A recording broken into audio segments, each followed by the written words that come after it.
What's going on, guys, and welcome back to Fight Hard, Fight Clean. As you can tell, I'm not in my normal setup. I'm not at my desk because we are bringing back fight summaries in random locations. So today our location is this beautiful lake scenery. It is snowy and cold as hell, but that's not going to stop me from talking to you about Vergil Ortiz Jr. versus Erickson Lubin. I was very excited for this fight because it was the day before MF Duel and it was free with your DAZN subscription. So if it's free with my DAZN subscription and I gotta buy DAZN to watch MF Duel anyway, why not watch this fight? So I waited, I watched it, and wow, Vergil Ortiz Jr. is a menace. Lubin was doing a pretty good job in the first round, but the broadcasters warned him, if you're gonna be on those ropes, you have to be moving your head, because if Vergil Ortiz Jr. has a target and he's hitting that target, whether it's your glove, your head, your body, he's just gonna keep going until you drop. When I first watched the fight, I thought Vergil Ortiz Jr. was hitting Lubin so hard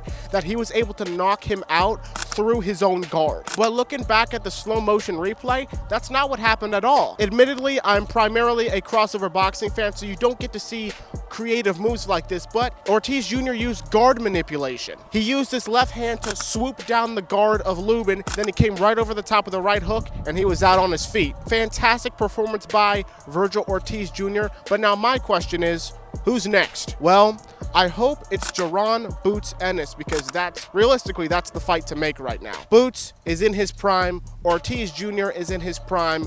Why are we stalling on this fight? I hate when this happens in boxing. It's like a plague. They see this huge money fight, and instead of making that fight happen, they decide to put them both on the card with different opponents to build the fight up even more. All right, that sounds like a cool idea on paper, but then you run the risk of one of them losing, and then the hype for the fight is gone. That's what happened when Anthony Joshua and Deontay Wilder were on the same card. Deontay Wilder lost to Joseph Parker, and then when Anthony Joshua won, the hype was cooked. And that's the number one thing I don't want to see happen with Boots Ennis and Ortiz Jr. But apparently, Ortiz Jr.'s manager wants that to happen. Ortiz Jr.'s manager put on Instagram that I think Ortiz versus Errol Spence Jr. at Cowboy Stadium, biggest all-Texas matchup in history, and Charlo versus Boots as co-main, and the winners fight each other, just might be fire. Makes sense, Charlo and Boots both turned Ortiz down. You have Boots Ennis in his prime,